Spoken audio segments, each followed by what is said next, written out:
I'm live, so if you just go to the Matrix DS channel. I'm gonna take your Diet Coke off the table. Yeah, please. If anyone wants this hot table, don't use it with this And if anybody wants to sit outside, that's also kosher. We'll post the link to this. No, stay here. Make it look like Well, no, after we give the instructions, you can feel free to move wherever you want. It's better to be here for now.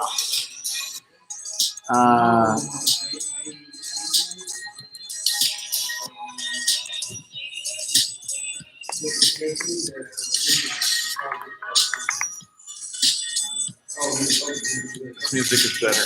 Yeah? This is pure yoga. Oh, yeah? Yeah. It encourages flexible code. Yeah, I didn't make it.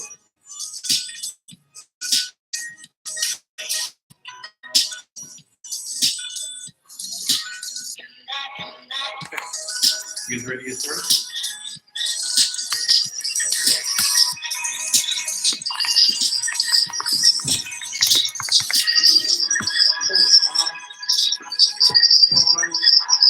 Yes. Yeah.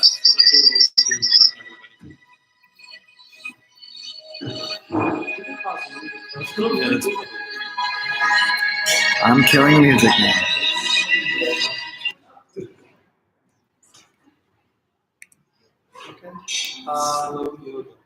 It wasn't called slow yoga, it was pure yoga. Is it Very different. Alejandro, is it automatically at my David at a Carter email? David At Carta, definitely not. T-Shank at Matrix DS. Did I get an email when I made an account? No. Okay, so tell me how to get on this line. Or you can tell everyone. Yes. Give me a sec. Well, everybody else would have gotten an email for it, but I'll tell you how to get on. You're gonna start, right? Yes, I'm going to start in 2 minutes. I didn't see either Slack's having a hard part, or I didn't see you post a link there. I just did it a minute ago.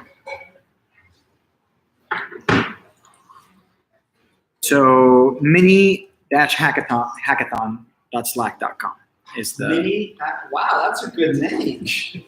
mini-hackathon.slack.com. Yeah.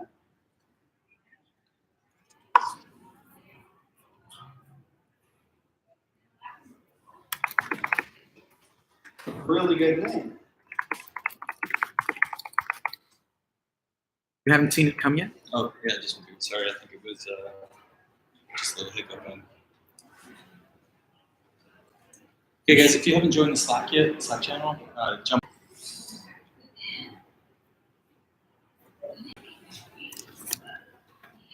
What's the password for Mini Hackathon? What password did you put on it? You didn't put a password on the channel, did you? No. Should be. Well, that's the password to your Slack. No, it's your password for minihackathon.slack.com. Maybe you make you're making an account. Okay.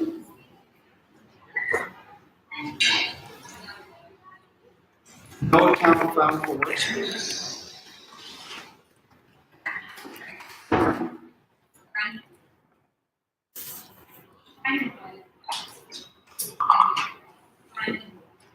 You want to check your computer, see that we're streaming fine?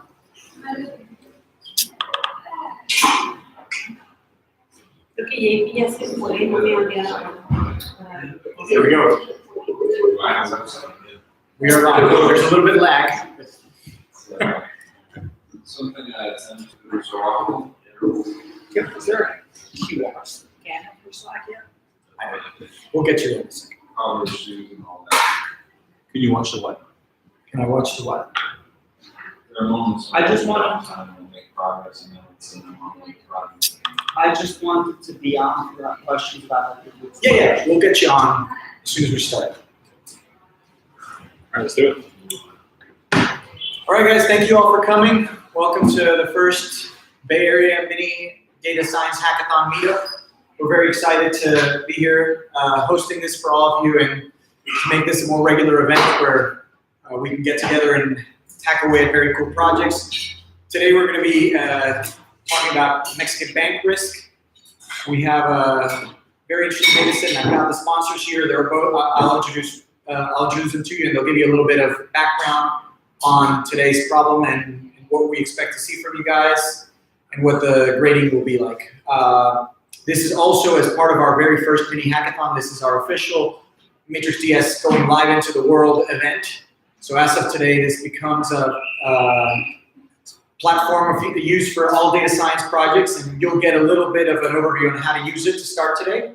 And we'd love your feedback, and we'd love any comments that you have on anything. So without further ado, I'm going to pass to Omar from BajaWare, who's going to give you some background on the problem and what we're trying to achieve today. Thank you. Thank you very much. Thank you. Thank you, Alejandro, for the introduction. My name is Omar Lozano. I'm from Mexico, and I am a partner and CEO of BajaWare. We are a very specialized software company. We work with banks in Mexico and Central America. What we do is we take data from the banks. We've been doing this for the last 15 years. And we do some regulatory process with the data. Loans, credit, accounting, everything you can imagine from a bank. We take all that information and we do some calculations to calculate risk, market risk, credit risk, capitalization, liquidity, and all those rules that banks comply. After we do all of those calculations, we generate regulatory reports to the government, to the Mexican authorities or the Central American authorities. And we are leader in the market. I mean, 2 out of 3 banks in Mexico use our software in one way or another, and we are very specialized in doing that stuff. I myself am a computer engineer in a while, and I would like to thank again Matrix DS for getting all of this set up. And about the problem that we're trying to not the problem, but what we're trying to achieve with this is we have some data from the Mexican banking sector for a few months and years. So what we're trying to do is we are trying to apply data analytics to that data, trying to figure out some important information about loans, and I think it's part of the description of the problem. And also, we try to figure out if we can predict the future of that data. So that's basically the objective. This is the first time I've done something like this in a hackathon. So I think, like Alejandro was saying, I'm very excited, and I think that after this experience, we can learn what we can do with that analytics, and we can continue and growing like this. So again, thank you for being here, and I'll leave. Thank you. Introduce himself. Hi, I'm David. I teach at Stanford Engineering. That's how I know Alejandro. And I specialize primarily in research and applying analytics to healthcare applications. But I met Omar and Gustavo and their partners, and I've been helping them apply analytics to banks. And I helped design the rules for this contest and the evaluation criteria. So I'll get into those, and if you have any questions about exactly how you're going to be evaluated, please ask me. So this is all written down here, kind of at a high level. The point is, you want to build something that's going to help somebody running a bank make a decision. You have a very concrete criteria. One of the decisions they're interested in is there are different regions in Mexico, like different states in Mexico, and different types of loans classified by the size of the corporation you're giving to. And they might have different behaviors. The prevailing interest rates may differ by state and by loan type. And so if you're planning to expand the size of your loan portfolio, you may want to know, okay, what are the prevailing interest rates going to be in this specific state and company size? Does that make sense? As a, it's a clear supervised learning problem. You have historical data on what the mean rate was, and you want to forecast it into the future. The point of this, though, isn't just a forecast. You want to also help people make decisions by giving them an interactive Shiny app that they can used to simulate potential scenarios. So could you pull up the Shiny app, please? So Matrix DS is wonderful. I actually use it to teach classes at Stanford because it makes it really easy for my students to work on this. So the Shiny app is just built in order to simulate the amount in thousands. And so if you go up, you have little parameters you can toggle. You can assume what's your annual rate of return on a loan, what's the annual risk, what's the annual rate of inflation, and then a couple of other parameters, as well as the number of simulations you want to run. Does this make sense? So this updates in real time. How many people have used Shiny before? All right. All right, that's not ideal, but fortunately, Isaac has coded this very nicely and documented the code, so modifying it. How many people have used R before? Okay, you all like Python, I presume? Okay, well, so Good, yes. listen, if you can use Python, you can use R. You can obviously just mess around with the code for this. The idea is you want to solve a supervised learning problem to forecast the mean rate of return and the rate of default based on the historical data set. And then you want to pass the results of that supervised learning problem to this Shiny app so that rather than somebody saying, hey, I'm going to make my best guess of what the annual rate of return on a loan is going to be and then use this purely as a simulation, I can actually pass the numbers generated by the forecast to this. Okay? So all the connections are pre-built, so you'll see it when you fork the project. You'll see the Shiny code is already available for you, so you just need to pop your predictions in there. And could you go back to the description of the evaluation criteria again? Perfect. So specifically, the maximum score is 1, and the way it'll be judged is 30% for when your forecasted mean rate evaluated by mean squared error. So whatever the top mean squared error is, you're going to get 0.3, the full 30%, and whatever the other mean squared errors that aren't as low as the top performing one, you're going to get that fraction of the full credit. So if you have a mean square error of 10 is the number 1, and the second best is 20, then the second best group will get 1/2 of this 0.3. The criteria for the mean non-performing loans in these columns of documented data is exactly the same. These are each worth 0.3.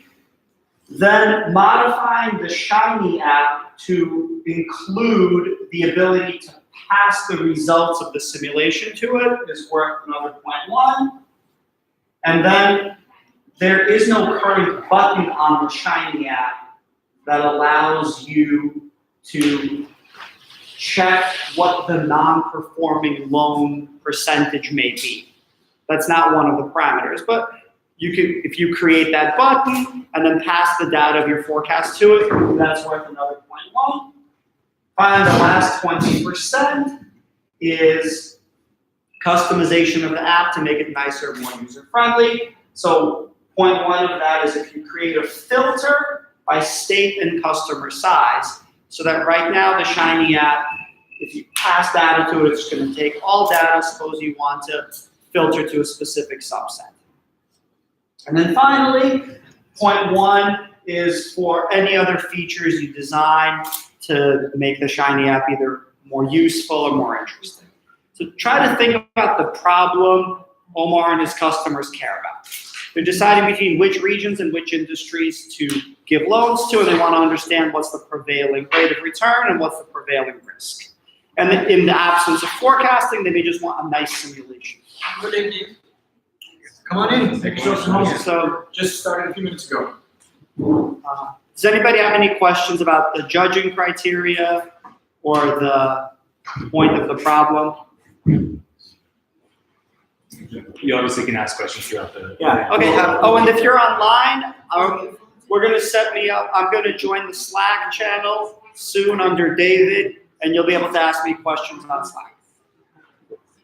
Isaac? All right. So 3 minutes before we get started, I'm going to cover what Matrix does. So it's like obvious how you're supposed to get going.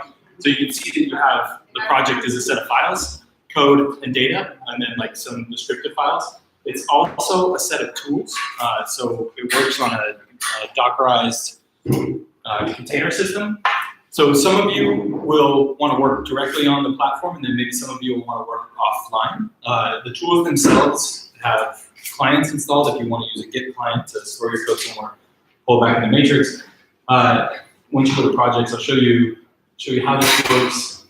The idea is that like GitHub, you have a repository, but then that repository gets mounted to tools as you create them in the cloud. So if you want to have RStudio, we talk about Shiny, right? These web apps.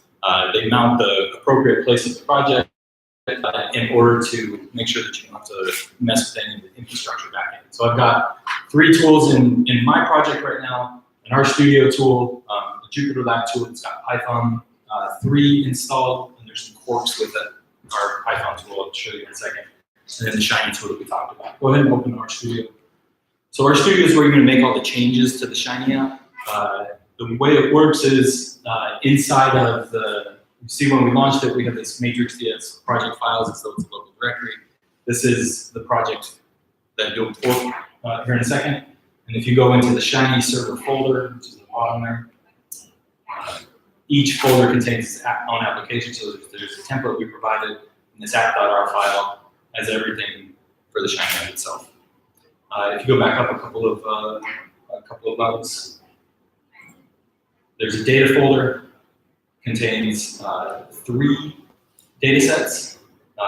Corporate loans data, that's your training data set, which is every loan. It's about 70,000 loans. 57,000. Or 57,000, that's right, 70,000 total. There's a breakout. We're gonna ask you for forecasts that are aggregates. It'll be obvious when you look at the data what the aggregations are. One of your tasks will be to do an aggregation. And then we give you the test data set. So what we're going to ask from you as a result is to, inside of the project, there's a results folder. Give us a CSV, which is just a vector of your predictions on the aggregate test data set. Does that make sense to everybody? And then if that didn't make sense, just ask later. 2 vectors. Two vectors. Yes. Mean rate Oh, that's and right. Yeah, non-random. that's right. So there were 2 variables. This data aggregation.r script that you have here is what we use to aggregate.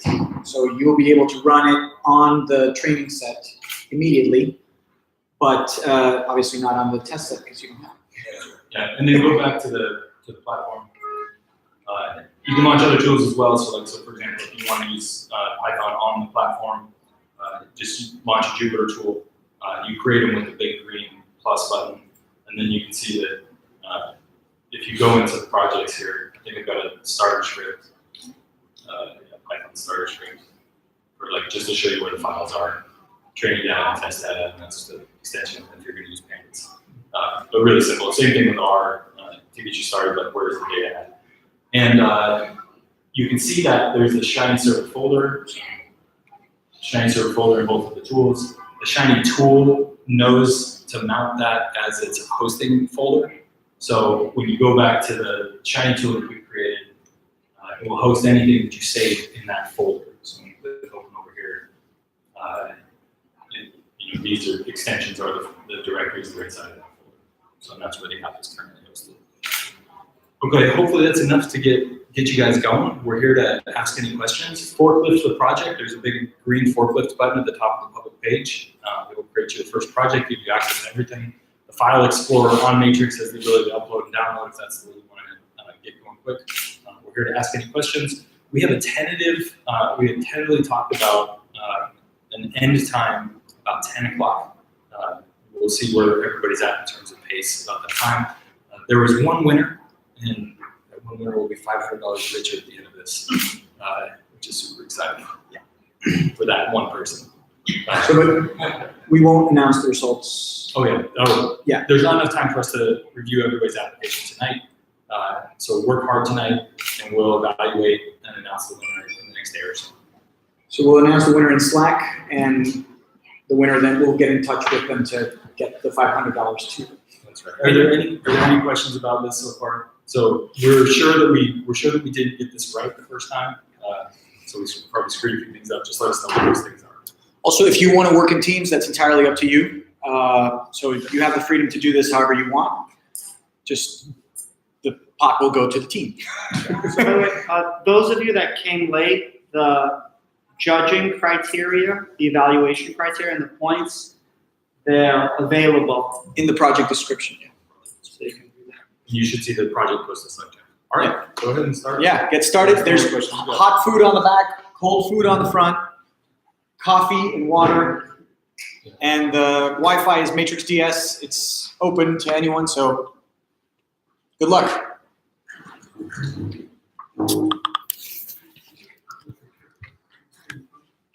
Is your wife bringing the speakers? So there's. Give me 1 second. Let me end the stream here.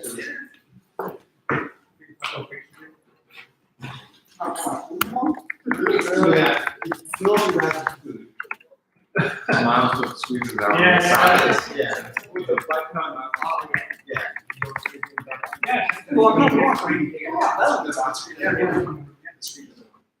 This shot right here looks like you're being So by the way, I mean, this hostage is, somewhere.